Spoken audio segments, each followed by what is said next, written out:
dengan 730 pasukan mampu mengalahkan 6.000 pasukan lengkap dengan senjata perangnya yang dimiliki Bani Mustalik. Nabi hanya 700 pejuang pedang dan tombak, 30 pasukan kuda, tapi mampu mengalahkannya, bahkan menang telak, berhasil membunuh 10 pria, menawan 200 keluarga, mendapatkan 2.000 onta, kambingnya 5.000. Dan yang menarik Bapak Ibu, salah satu tawanannya adalah perempuan bernama Juwairiyah binti Haris bin Abu Dirar, anak pimpinannya.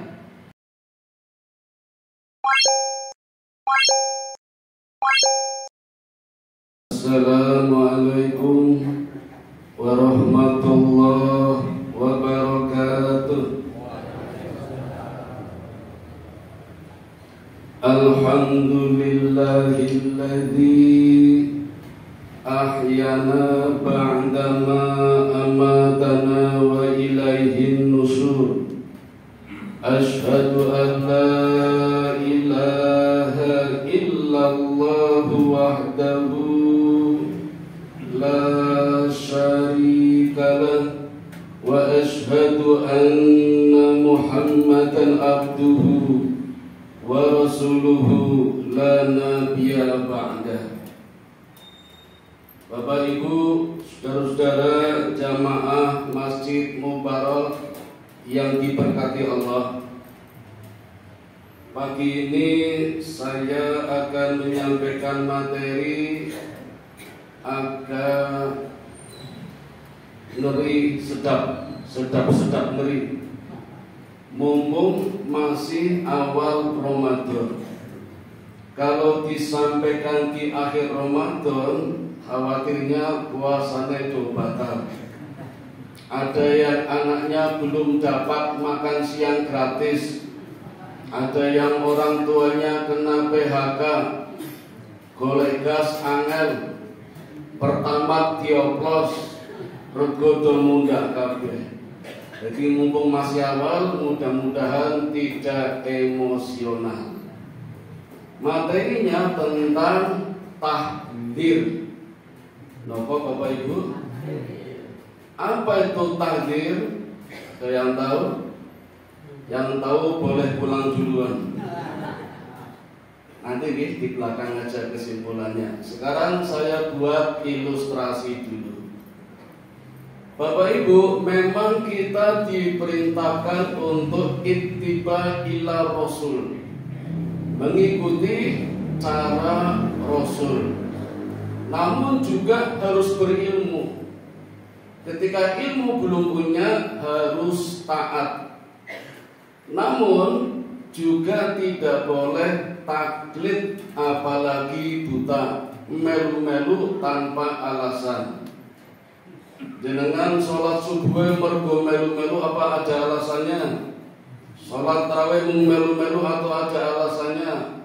Tadarusnya melu-melu, apa ada alasannya? Sedekah, infak, puasa Ramadannya melu-melu tok, apa ada alasannya? Penetapan 1 Ramadan tanggal 1 Maret apa 28 apa 2 Maret melu-melu, apa punya pemikiran, punya prinsip sendiri. Nah, ini Bapak Ibu, tidak boleh main-main.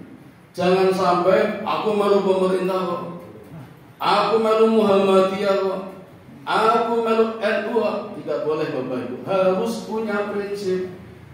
Karena orang-orang yang kita andalkan, lembaga, instansi, kaum yang kita ikuti, besok akan berlepas diri semua. Di pengadilan Qadhi Robul Jali ada satu momen di mana orang dipanggil satu-satu, berhadapan langsung dialog dengan Allah tanpa tedeng aling-aling.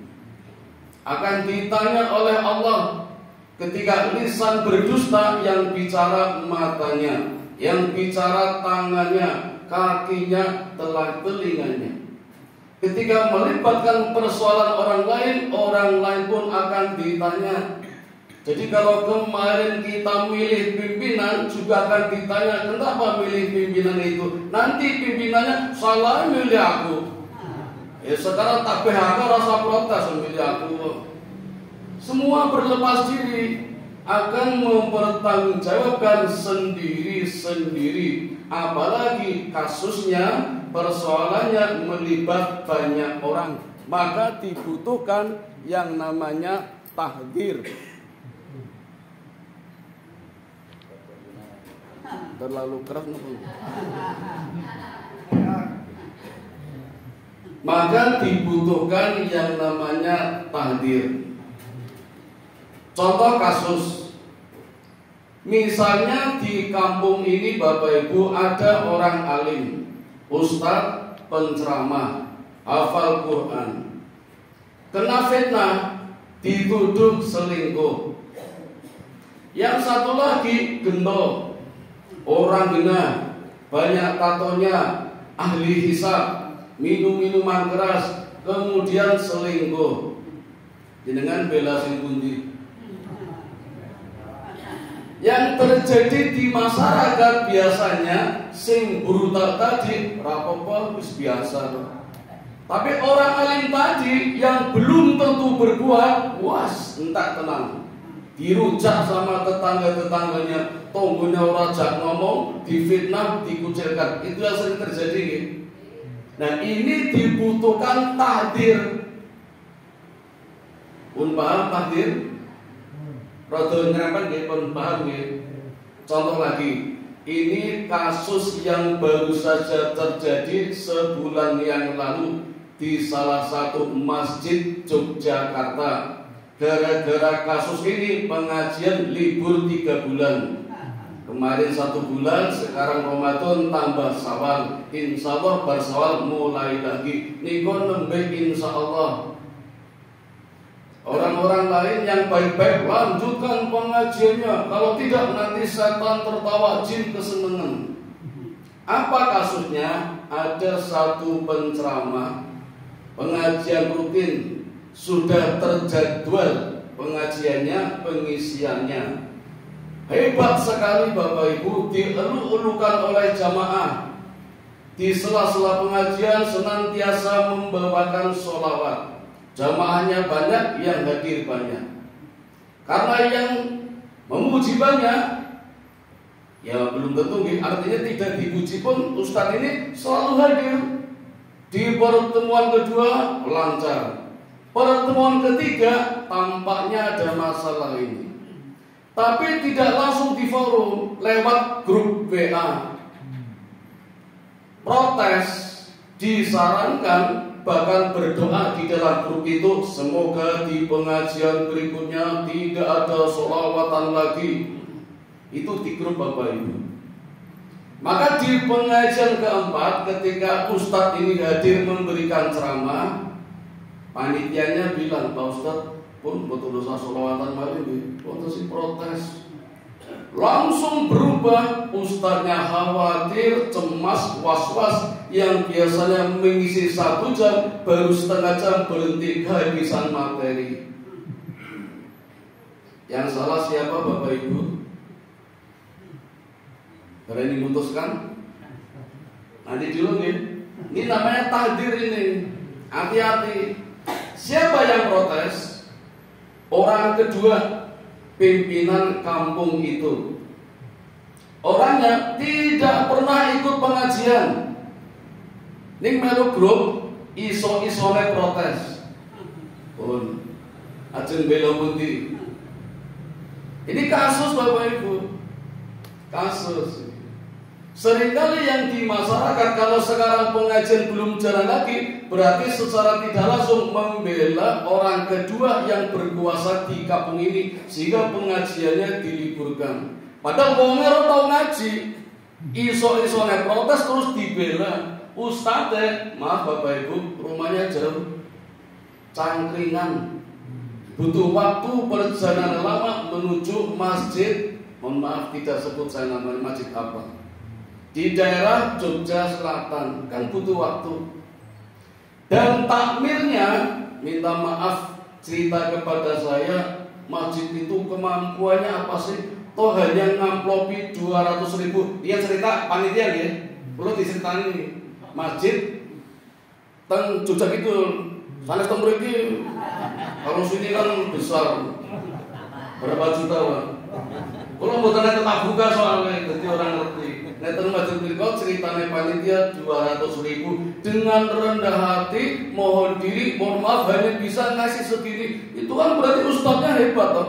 Jauh-jauh berani datang hanya menerima itu, tapi warganya protes padahal orang belum pengajian. Nah ini dibutuhkan tahdir Bapak Ibu. Baik, saya cerita lagi. Ini kisah yang benar-benar terjadi, tragedi, fitnah besar yang melanda kehidupan Rasulullah Sallallahu Alaihi Wasallam seusai perang Bani Mustalik. Menang besar perangnya. Dengan 730 pasukan mampu mengalahkan 6.000 pasukan lengkap dengan senjata perangnya yang dimiliki Bani Mustalik. Nabi hanya 700 pejuang pedang dan tombak, 30 pasukan kuda, tapi mampu mengalahkannya, bahkan menang telak. Berhasil membunuh 10 pria, menawan 200 keluarga, mendapatkan 2.000 onta, kambingnya 5.000. Dan yang menarik Bapak Ibu, salah satu tawanannya adalah perempuan bernama Juwairiyah binti Haris bin Abu Dirar, anak pimpinannya. Sehingga karena wanita ini menjadi tawanannya dan menjadi bagian dari ghanimah, bagi-bagi harta rampasan perang. Siapa dapat kambing, siapa dapat onta, siapa dapat tawanan keluarga, dan siapa yang mendapat wanita ini. Dan ternyata yang mendapat bagian wanita ini adalah adiknya, pamannya Siti Aisyah, istri Nabi, namanya Qais. Tetapi wanita ini Pak tidak mau ditebus oleh Qais. Wanitanya cantik Pak, murah, senyum, manis. Kayaknya nggak ada dengan yang di sini. Ketika mau ditebus nggak mau, lari Pak. Dan larinya menuju ke kamarnya Nabi. Di depan kamar ada Aisyah, sampai kaget. Aisyah mengatakan, demi Allah aku nggak suka melihat kamu sebagaimana nanti Nabi suamiku juga lihat kamu. Aisyah belum selesai ngomong, wanita ini langsung masuk kamarnya Nabi Pak. Dan ada Nabi. Coba Pak, kalau panjenengan di kamar melebu wanita lain, padahal ada istrinya nih, pripun? Ini terjadi Pak. Ternyata minta ditebus oleh Nabi, tidak mau oleh Qais, adiknya, pamannya Aisyah. Lalu Nabi menawarkan, ya Juwairiyah, maukah aku berikan yang terbaik? Apa ya Nabi? Aku akan kamu tebus, aku bebaskan, dan aku nikahi. Oh ya belum banget. Karena selama ini gaungnya kebaikan Nabi sudah bergema di mana-mana, cuma belum tahu Muhammad seperti apa. Ternyata orang yang cakep, ganteng, jamaah mubarak, nggak ada apa-apanya semua. Akhirnya terjadi ijab kabul di hadapan Aisyah Bapak Ibu. Coba kalau terjadi pada diri jenengan, jenengan ijab kabul di depan istri pertama, wani boten. Ya ora wani aja wani-wani remuk. Niki Nabi.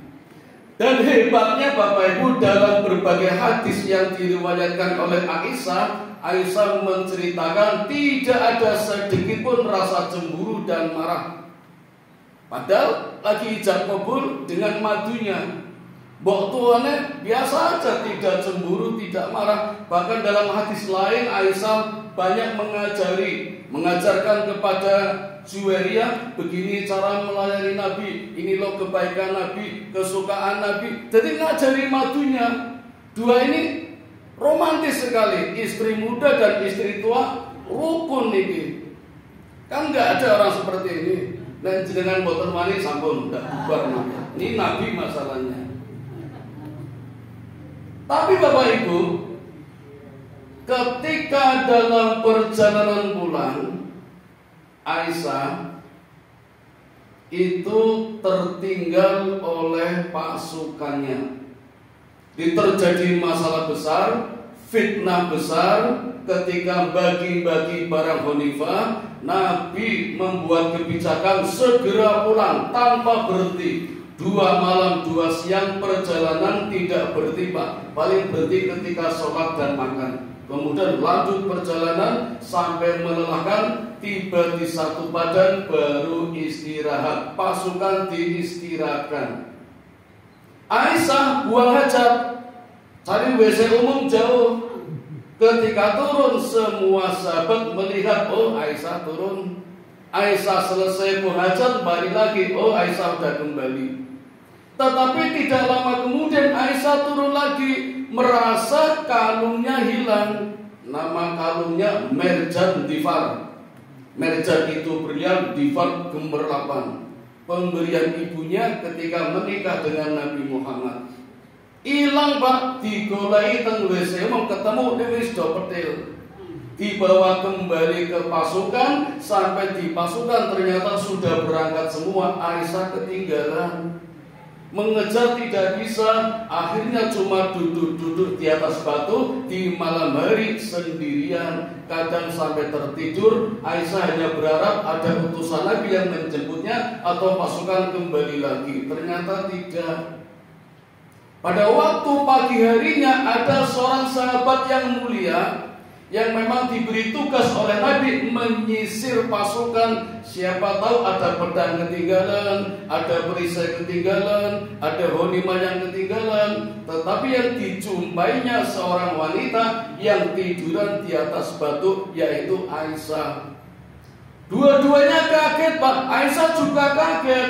Yang dikatakan hanya seperti kita, innalillahi, kaget. Lho kok ana wong lanang. Sofwan, namanya Sofwan bin Mu'attal juga kaget.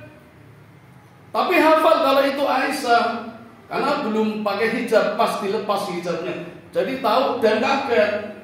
Tapi tidak berucap satu kata patah pun.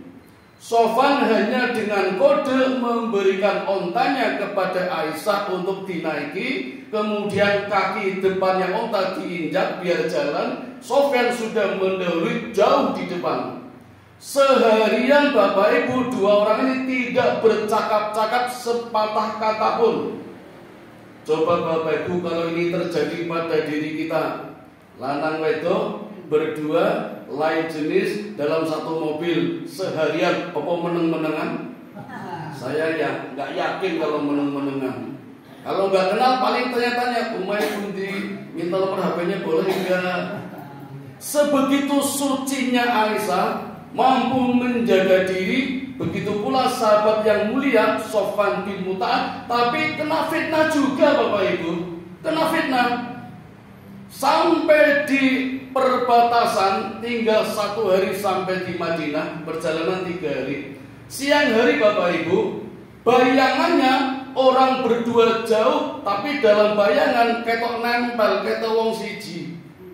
Apalagi sampai di barisan Nabi terdepan, kan Nabi nyari, mana istriku, bojoku hilang, geger loh ini, geger ini. Apa yang dikatakan orang-orang?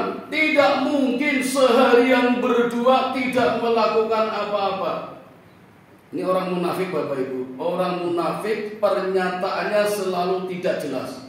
Orang ini tidak mengatakan Aisyah selingkuh, Sofwan zina, tidak. Tapi kata-katanya nggak jelas. Ini cari orang munafik. Jadi kalau ada di antara kita ngomong-ngomong orang jelas berarti munafik. Tidak mungkin berdua seharian tidak melakukan apa-apa. Lihat aja Aisyah itu cemas, khawatir, capek. Masa nggak berbuat sampai capek begitu? Coba Pak, itu orang munafik ini Pak. Nggak usah kaget, namanya Abdullah bin Ubay bin Salul. Orang munafik namanya Abdullah. Tidak usah kaget ya. Di tempat saya juga gitu Pak. Ketua Dewan Gereja namanya Ismail Ishak. Sekretarisnya namanya Muhammad Imam Tauhid. Pun waktu saya kaget. Mending takbir Masjid Mubarak namanya Ruli malahan ini. Alim gitu. Orang munafik ini menyebarkan fitnah. Dan yang terjadi Bapak Ibu, sahabat-sahabat tapi sempat goncang itu. Apa iya? Apa iya? Nabi sendiri Bapak Ibu juga ragu. Apalagi selama 1 bulan wahyu tidak turun. Biasanya kalau ada masalah wahyu turun, ini gak turun. Jangan-jangan sampai bilang, ya Aisyah, ngaku sajalah, jujur saja. Kalau kamu memang benar-benar berbuat, mohon ampun kepada Allah, Allah akan mengampuninya. Apa kata Aisyah? Ya Rasul, aku mau bilang apa lagi? Aku tidak berbuat. Apalagi Aisyah begitu datang langsung masuk kamar, 1 bulan sakit, jadi nggak tahu apa-apa. Tapi di masyarakat kampung geger Pak itu. Jadi Aisyah sampai sakit itu. Nabi panggil saksi, Ali, sahabatnya dan yang lain, disuruh bersaksi, nggak berani. Yang berani justru pembantunya mengatakan, ya Rasul, aku pembantunya Aisyah. Tidak pernah aku melihat Aisyah wanita yang suci dan mulia berbuat. Nabi masih ragu. Sampai-sampai Aisyah bilang, ya Rasul, pulangkan aku, antarkan aku ke rumah orang tuaku. Jadi kayak Betaria Sonata gitu. Nabi ini nganter. Bapak-bapak, jenenge duga kali istri, jangan langsung dicerai ya. Jangan langsung ditalak, nanti sulit kembalinya. Kalau talak 3 nanti istrinya harus kawin lagi dengan wanita. Kalau cerai baru boleh balik lagi. Maka jangan coba-coba talak. Ya diantar pulang saja, nggak apa-apa ke orang tuanya. Namanya pisah ranjang. Nanti dia pergi ke teman iso diambil lagi gitu. Itu bisa, tapi kalau talak nggak bisa. Diantar Aisyah oleh Nabi, disaksikan Abu Bakar orang tuanya, sampai orang tuanya marah kepada Aisyah, dikira Aisyah nggak jujur. Nah Bapak Ibu, terjadilah tahdir. Allah turunkan ayat sekaligus 2 surat. Yang pertama surat Al-Munafikun, yang kedua surat An-Nur ayat 11 sampai 36 yang memberikan jawaban pembersihan kembali nama baik Aisyah, terbukti tidak berbuat. Maka ditinggal ini ayat 11 sampai 36. Kata Allah, ya Muhammad, ternyata yang menyebarkan fitnah, berita hoak, hadisul ifki. Ini namanya peristiwa ifki, hadisul ifki. Berita bohong adalah orang di antara kamu sendiri, yaitu Abdullah bin Ubay bin Salul, orang munafik, tokohnya ini. Nah Bapak Ibu, yang sering terjadi di kampung kita biasanya beritanya geger, ribut, orang alim yang dituduh selingkuh, orang dijak ngomong, dijodai. Begitu percayanya kita kepada orang alim yang difitnah, padahal belum tentu kejelasannya. Sementara orang yang brutal, preman, yang kayak gitu, berbuat biasa, kadang malah dibela. Maka dalam kasus seperti ini dibutuhkan tahdir. Maka tahdir adalah, tahdir adalah tidak sekedar menasehati, tapi meluruskan. Kalau kita akan membela, mestinya membela yang benar, membela orang alim, membela orang soleh, membela ulama yang belum tentu berbuat tapi kena fitnah. Bukan sebaliknya, orang-orang yang buruk malah dibela. Dan ini banyak terjadi di negeri kita Bapak Ibu sejak tahun 2014 sampai sekarang. Kalau diteruskan, nanti Indonesia akan benar-benar gelap. Boten percaya, matikan lampunya, nanti kita. Dibutuhkan tahdir. Kata Allah, ini bukan musibah, tapi ada baiknya. Baiknya di mana? Semakin jelas kemunafikannya, itulah orang munafik. Jadi jelas. Yang kedua, untuk kebaikan bersama dibutuhkan takdir. Jadi Bapak Ibu, harusnya kita membela orang alim, orang soleh yang belum tentu berbuat. Jangan mudah percaya kepada omongan orang lain yang belum tentu jelas, apalagi kita tidak tahu. Hati-hati Bapak Ibu, dalam surat An-Nur tadi harus melibatkan 4 orang saksi. Yang 4 orang ini kalau ditanya di tempat yang berbeda, terpisah, jawabannya harus sama. Di mana kejadiannya, dengan siapa, jam berapa. Kalau beda, tidak sah kesaksiannya. Di negeri kita kan banyak orang waton ngomong aja cekal penjara, percaya pada fitnah, padahal belum tentu berbuat. Hati-hati Bapak Ibu, hukumannya berat. Kalau tidak di dunia, ya di akhirat. Di dunia hukumannya kalau undang-undang diterapkan, orang yang saksi palsu mendukung orang memfitnah padahal tidak tahu kejelasannya, hukumannya Bapak Ibu 80 kali dera, dicambuk 80 kali.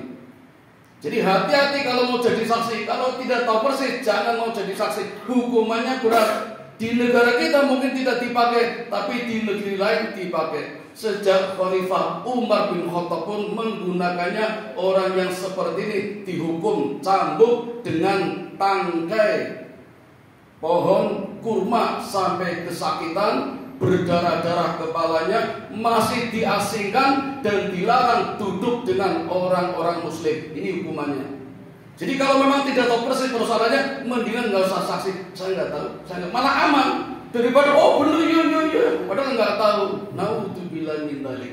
Nah Bapak Ibu, inilah yang namanya tahdir. Hati-hati memberikan peringatan baik kepada seseorang maupun kepada kaum. Di Quran banyak Allah, Nabi juga menyebut orang. Ada Fir'aun, ada Namrud, Abu Jahal, Abu Lahab. Yang kaum juga banyak. Kaum Ad, kaum Samud, kaum Lut, dan masih banyak lagi. Demikian Bapak Ibu sekelumit tentang tahdir. Mudah-mudahan ada manfaatnya. Mohon maaf kalau ada kekeliruannya. Mari kita bersama-sama hati-hati di dalam mensikapi suatu persoalan. Dibutuhkan tahdir, ilmu, dan akhlak. Mari kita tutup dengan doa kifaratul majlis.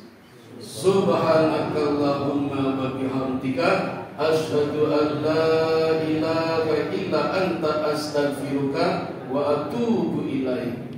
Assalamualaikum warahmatullahi wabarakatuh.